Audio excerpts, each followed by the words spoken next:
So you folks remember that scene in the original Star Wars where Luke Skywalker was attacking the Sandcrawler to rescue R2-D2 from the Jawas?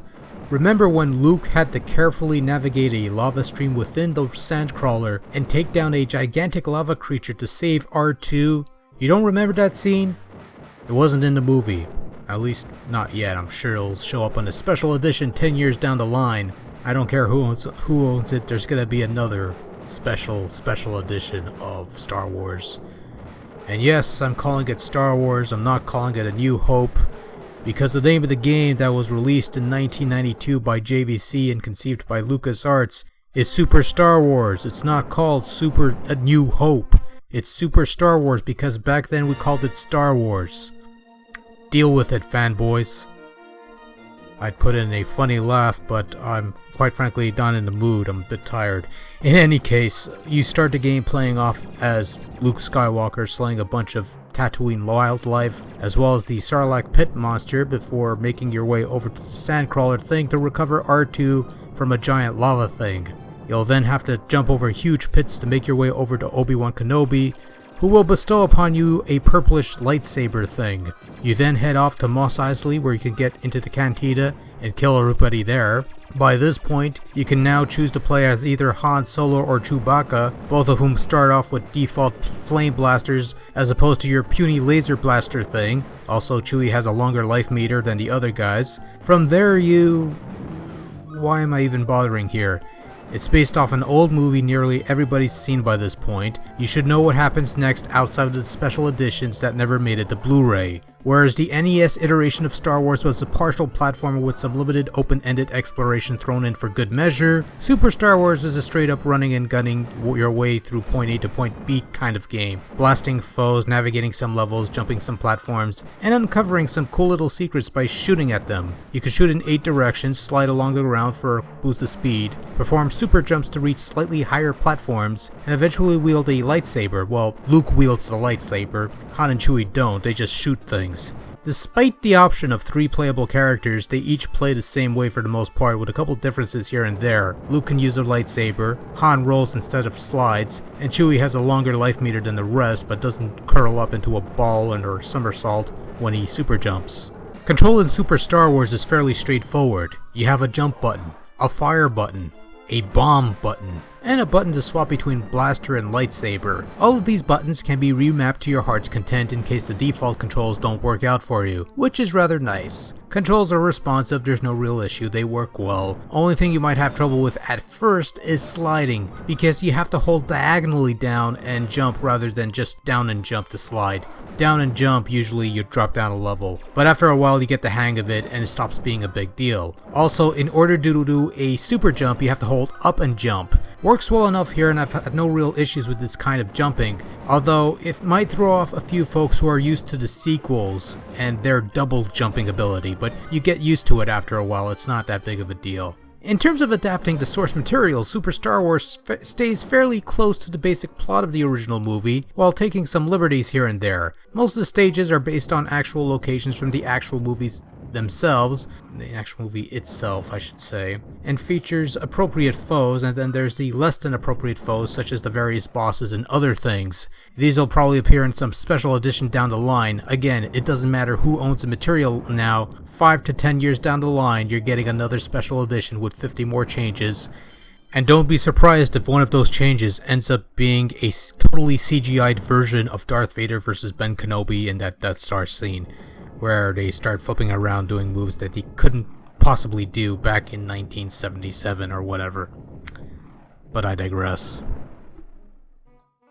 Super Star Wars is particularly notorious for its difficulty, which is fairly up there. There is a skill setting on the option menu, but even on the game's easy setting, you'll still have a fairly tough time here. Part of that has to do with the game's tendency to fill the screen with what may seem like an overwhelming number of enemies at once, while at other times you'll be required to make leaps of faith, trying to make a jump to a platform that is beyond your line of view, or below your line of view in most cases. The game does attempt to offset this by throwing health pickups every so often. Most enemies you can kill will usually leave behind a small heart that will recover a bit of health. along with a variety of other power-ups such as blaster upgrades, life extenders, and thermal detonators that can be used to clear the screen. Still, Super Star Wars isn't a walk in the park by any means and demands a good amount of effort and memorization to fully conquer. It doesn't help matters that you only have a limited number of continues, and unlike the game's successors, there is no password system. So if you want to restart from a later level at a later time, look up the cheat code because I ain't giving it away. I don't even remember what it is actually. I'm sure it's on GameFAQs somewhere.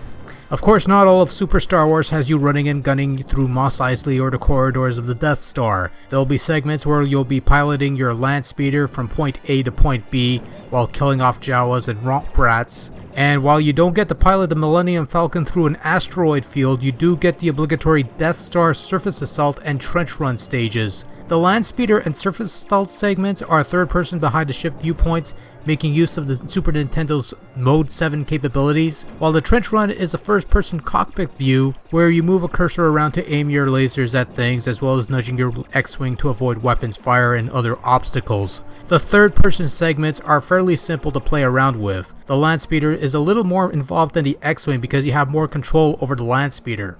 You can move forwards, backwards, and use a rocket boost to increase your speed, and once you clear out the necessary amount of enemies, you still have to land speed your way to your next destination. The X-Wing segment is constantly flying forwards, so you're really only moving left or right to avoid obstacles or aim for targets such as the laser turrets and the TIE fighters that will be attacking you. In any case, these segments aren't so bad, they make decent use of the Mode 7, and they're a nice little diversion from the platforming. Now the trench run on the other hand, masterfully done. I think it does a fantastic job of matching the original scene in terms of the visuals at least. The targeting computer looks good, the trench is nicely animated, and the TIE fighters are decent looking even if they are nothing more than still images that scale in and out. But this is a highlight in Super Star Wars, and all the effort it took to get to this point is paid off exceptionally well. Visually speaking, Super Star Wars looks pretty damn good for an early SNES title. The three main protagonists animate rather smoothly with nice little idle animations to boot, and for the most part you could recognize some of the more familiar Star Wars staples such as Stormtroopers, Jawas, Minox, and the mutant womp rat thing that attacks you in the caves. It's kind of awkward. Some of the bigger foes and bosses seem to animate rather stiffly or not at all even, but hardly a major complaint in any regard. The level layout and set pieces look fairly decent, especially when you get to the Death Star portions. I thought they did a fair job recreating that here. And again, that trench run is probably the highlight of the game and probably the best interpretation of the scene in the video game platform of the time. That's how good it's presented. They did a really nice job there, I think. I almost forgot to mention that the cutscenes are also nicely done. Sometimes they get the likeness of the characters right, but they match the scenes for the most part, even though it's mostly scrolling text, but you can scroll the text up and down if you missed something, which is kind of nice. Super Star Wars nails sound. The background tunes are close interpretations of that classic John Williams composed soundtrack, and the various bits of sound effects taken from the movies sound fairly close to perfect. The wail of TIE fighters has a weird echoey sound to it, and the lightsaber sounds not quite perfect, but they're fairly close enough, and given what they managed here, there's a fair bit of authenticity to be found all around. Nice job overall. Default, Super Star Wars is generally the weakest of the trilogy of games on the Super NES, but that's not a bad thing. On the contrary, Super Star Wars is still a wonderfully made and delightfully enjoyable action game that nails the tonality of the movie, even with a lot of the additional quirks to make it a well-rounded game. If anything, it gave the eventual sequels an already fantastic set of gameplay mechanics to build on, and it would indeed get bigger and better from that point forth. As for Super Star Wars, some folks might gawk at the difficulty curve, but anyone willing to give it a chance will find a solid run-and-gun platformer that is both rewarding and enjoyable. The fact that this is a movie-licensed video game is irrelevant. This is a bloody good game, and whether you like Star Wars or not, this is one game you should definitely track down and give it a shot. Very good game, holds up rather well. Fucking play it already.